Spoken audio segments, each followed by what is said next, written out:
안녕하세요. 브라이언입니다. 오늘도 지난 시간에 이어서 감사하면 달라지는 것들, 이 책 두 번째 시간을 한번 가져볼 거예요. 그래서 이 책에서 참 좋은 부분이 너무 많은데 그 중에서 세 개를 한번 발췌를 해봤어요. 첫 번째는 제가 한번 읽어볼게요. 308쪽에 나와 있는 건데, 외부 사건은 우리의 통제권 바뀌지만 그 사건을 바라보는 시각은 우리가 결정할 수 있다. 외부 사건은 우리의 통제권 바뀌지만 그 사건을 바라보는 시각은 우리가 결정할 수 있다. 예를 한번 들어볼게요. 프랑스에 놀러 갔었을 때가 있었는데 거기에 이제 정말 좋은 식당을 미리 확인하고 예매를 하고 찾아갔어요.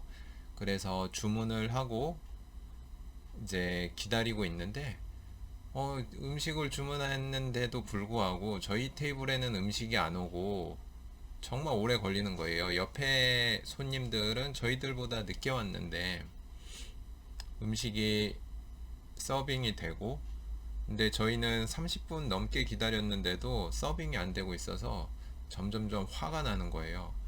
그래서 그 웨이트리스한테 조금 격양된 말투로 따지듯이 물었죠. 왜 안 나오느냐? 다른 테이블은 다 나오고 있는데. 근데 이제 오 약간 죄송합니다 뭐 그런 리액션을 기대를 했는데 오히려 기다리라고 소리를 지르는 거예요. 그래서 좀 기분이 너무 안 좋아갖고 나중에 이제 집에 돌아온 다음에 이런 일이 있었다라는 거를 이제 프랑스 친구한테 얘기를 해주다가 그 제가 잘못했다라는 걸 나중에서야 알게 되었어요. 그때 제가 주문했던 메뉴가 부르기뇽 비프라는 음식이었는데 그 음식은 원래 만드는데 3, 40분 이상 걸리는 음식이었던 거예요. 근데 이제 제가 그거를 모르고 있는 상태에서 그냥 사건만 놓고 봤을 때 어떻게 보면은 화를 낸 거죠. 근데 이제 지나고 나서 돌아보니까 너무 그 웨이트리스한테 미안하더라고요. 그리고 또 이제 프랑스 문화상 이제 웨이트리스가 직접 이렇게 우리 테이블을 관리하게끔 놔둬야지 이렇게 소리 지르거나 손 흔들거나 이런 식으로 부르는 거는 굉장히 예의에 맞지 않는 행동이더라고 얘기를 하더라고요. 근데 그런 것도 모르고 이제 지금 생각해보면 그 프랑스 웨이트리스한테 신뢰도 했던 거였죠. 그래서 생각을 해보면은 외부 사건은 어찌됐건 우리가 컨트롤 할 수 없는 부분이고 어떠한 일들이 안 좋은 일들이 터졌을 때 그거를 주관적으로 해석을 하는 거는 우리인 것 같아요. 또 다른 예를 들어보면은 뭐 직장에서 제 상사가 예를 들어갖고 제가 열심히 준비를 해서 리포트를 제출을 했는데 그거를 보더니 막 소리를 치면서 막 이거 제대로 못했다고 막 그러면서 막 던져버리는 거예요, 리포트를. 근데 그 상황을 놓고 봤을 때 어찌되었건 기분이 나쁜 거는 당연한 거지만 그 사람에 대해서 우리가 컨트롤 할 수 있는 건 아니잖아요. 그 사람이 우리에게 보이는 리액션은 그 사람의 자유인 거고. 근데 그 상황을 그 당시에 기분 나쁜 거는 어쩔 수 없지만은 이제 저 같은 경우에 잘못했던 게 뭐냐면은 그 혼났던 기억들을 시간이 지나도 계속 되씹고 있는 제 자신을 발견한 거예요. 시간이 한참 지나도 그 직장 상사, 부장님 얼굴을 보면은 그 당시에 수모를 당했던 게 떠오르고 또 떠오르고 계속 떠오르더라고요. 이건 정말 잘못된 행동이에요. 예를 들자면은 법륜스님이 이런 얘기를 하셨어요. 어떤 사람이 쓰레기를 갑자기 저한테 줬어요. 그러면 우리들 되게 어떻게 행동을 하죠? 쓰레기를 받자마자 바로 던져버리잖아요. 아유, 이거 뭐야, 이 더러운 거 왜 나한테 줘? 그러면서 던져버리는데, 근데 이게 쓰레기가 정말 쓰레기가 아니라 나쁜 말이라든지 이런 걸로 왔을 때 대부분의 사람들은 그 쓰레기를 바로 던지지 못한다고 그래요. 예를 들면 시어머니가 며느리한테 정말 듣기 싫은 안 좋은 이야기를 했을 때 며느리는 어떻게 보면 그걸 쓰레기라고 비유했을 때 그 쓰레기를 받았을 때 바로 던져버려야 되는데 이거를 자기 가슴에 품어놓고 시간이 흐르면서 계속 잊혀질 때쯤 되면은 다시 꺼내보고 또 꺼내보고 그러는 거죠.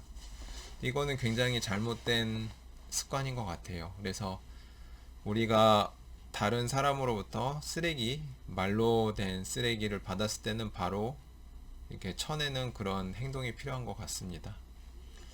그리고 책 두 번째로 찾은 좋은 문구 말씀드리면은 311쪽 중간쯤에 나오는 문구인데요.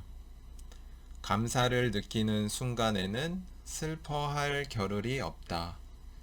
감사를 느끼는 순간에는 슬퍼할 겨를이 없다. 이 부분을 저자는 빈센트 반 고흐 예를 들었어요. 빈센트 반 고흐가 동생으로부터 이제 지원을 받으면서 살고 있었는데 동생이 어느 날 아들을 낳았어요. 아들을 낳았는데 아들의 이름을 빈센트라고 이제 형의 이름을 따다가 지은 거예요. 그랬더니 빈센트 반 고흐가 기분이 너무 좋았던 거예요. 그래서 동생에게 감사한 마음을 가지고 그린 그림이 꽃이 활짝 핀 아몬드 나무라는 작품이에요. 여기 보시면은 아실 수 있겠지만 정말 아름다움과 그 빈센트 반 고흐의 감사함이 막 작품 속에 녹아 있는 것 같아요.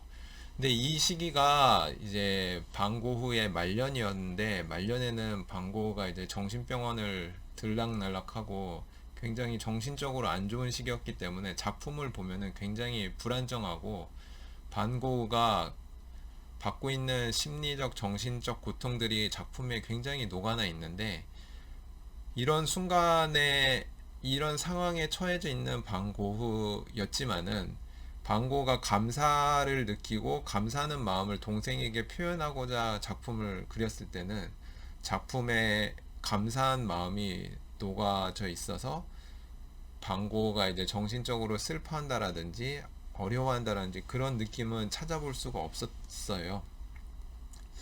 그래서 우리가 감사하는 마음을 늘 내면은 우리가 정서적으로도 좋아질 뿐만 아니라 슬퍼할 겨를이 없다라는 이 저자의 말에 공감할 수 있게 되죠. 그리고 세 번째 문구는 헬렌 켈러가 했던 말을 인용을 했었어요. 보니까 한쪽 문이 닫히면 다른 쪽 문이 열린다. 한쪽 문이 닫히면 다른 쪽 문이 열린다. 영어로 어떻게 헬렌 켈러가 얘기를 했었냐면 When one door of happiness closes, another opens. 만약 행복의 한쪽 문이 닫히면은 다른 쪽 문이 열립니다. But often we look so long at the closed door that we do not see the one which has been opened for us. 그러나 종종 우리는 닫혀진 문을 너무 오랫동안 쳐다봐서 우리를 위해 열려있는 문을 보지 못하는 실수를 범하게 된다라는 거예요. 한쪽 문이 닫히면 다른 쪽 문이 열린다라는 거를 저는 지금 체험하고 있는 상태입니다. 왜냐면은 저는 지금 육아 휴직 중에 있는데요. 이제 남자 육아 휴직은 흔치가 않죠. 이제 나이도 이제 40대 중반이 되어 가고 옛날에 뭐 사오정이라는 말도 있듯이 뭐 45세면 정년퇴직이다 뭐 이런 말도 있는데 어찌됐건 대부분의 친구들이 저를 되게 부러워해요. 왜냐면은 정말 부러워하는지는 모르겠는데 책도 많이 읽고 애들 등교시키고 나면은 이제 저한테는 자유시간이 굉장히 많이 주어지거든요. 그런데 다른 친구들은 회사 일 하느라 여전히 바쁘고, 그리고 회사 일뿐만이 아니라 회식도 해야 되고, 그러니까 여러 일들로 바쁘고 막 스트레스 받는 일도 많고, 이제 중간 관리자로 이제 다들 진입을 했으니까. 그래서 제가 그렇게 힘들어하는 친구들을 보면은, 친구들이 저를 부러워하면은 저는 항상 그런 얘기를 해요. 아, 부러우면은 너도 육아휴직 쓰면 되잖아. 근데 대부분의 친구들은 이런저런 이유를 대면서 이렇게 쓰지를 못하더라고요. 뭐 다시 복직했을 때 인사상의 불이익을 받을 수 있다라든지, 그리고 육아휴가 기간 중에 재정적으로 이제 어려워지지 않을까, 뭐 그런 생각을 한다라든지. 근데 한쪽 문이 닫히면 다른 쪽 문이 열린다라는 말이 정말 맞아요. 어떻게 보면 한쪽 문이 닫혔다. 여기서는 뭐 승진에서 조금 어려울 수도 있고, 경제적으로 이제 1, 2년 동안은 월급이 나오지 않으니까 조금 어려울 수는 있지만, 또 좋은 점도 있잖아요. 여러분들의 아이들이 커가는 걸 볼 수가 있고, 그리고 여러분의 아이들이 매일매일 하루 어떤 식으로 생각을 하고 성장해 나가고, 그런 거를 함께 공유하고, 그리고 아빠와의 추억을 굉장히 많이 쌓을 수 있는 기회이고, 이제 나중에 보면은 회사 일만 열심히 하신 분들은 뭐 잘못됐다라는 건 아니고, 저희 아버지 같은 경우에 예를 들어 보면은 이제 그 당시에는 월요일부터 거의 토요일까지 일을 했고, 심지어 일요일에도 가끔씩 출근하시는 경우가 있었는데, 그러다 보니까 너무 피곤하셔갖고 주말에는 거의 잠만 주무셨어요. 그리고 평일에는 항상 10시, 11시 넘어서 들어오셨고요. 그러니까 아버지랑 같이 했던 추억이 그렇게 많이 있지는 않았어요. 그리고 대화를 나눌 시간도 없었고, 대화라고 해봐야 고작 그 성적표를 드릴 때 이제 대화라기보다는 뭐 일방적인 칭찬이나 질책이죠. 성적이 올랐을 경우에는 칭찬을 해주시고, 아니면은 뭐 이제 더 열심히 하라고 질책하시고. 그러니까 그런 식으로 이렇게 살다 보니까 지금 세월 흘러갖고, 지금은 이제 자식들이랑 좀 더 친해지고 싶으신데, 이제 어떻게 해야 친해질 수 있는지 서로 잘 모르는 거예요. 아들의 관심사가 뭔지도 잘 모르고, 저희들 역시 이제 아버지가 어떠한 관심사를 가지고 있는지 또 잘 모르고, 이렇게 서로 대화도 많이 부족했고, 그런 시간적으로 공유할 수 있는, 정서적으로 그런 시간을 많이 갖지 못했기 때문에 그런 어려움들이 있더라고요. 아무튼 그래서 오늘 이 책을 보면서 세 가지 이제 제가 감명을 받았던 걸 말씀을 드려봤는데, 이제 제일 가슴에 와닿았던 거는 맨 마지막 부분이었던 것 같아요. 한쪽 문이 닫히면 다른 쪽 문이 열린다. 그러니까 여러분들도 지금 가지고 있는, 누리고 있는 것, 이거 말고 또 뭐 좀 더 나은 것, 새로운 걸 누리고 싶다라면은 어쩔 수 없이 지금 가지고 있는 것을 내려놓고 다른 쪽에 이제 열려있는 문을 쳐다봐야 되는 용기가 필요한 것 같습니다. 아무튼 오늘 이야기는 여기까지고요. 네, 다음에 또 새로운 책으로 찾아뵙겠습니다. 감사합니다. 안녕히 계세요.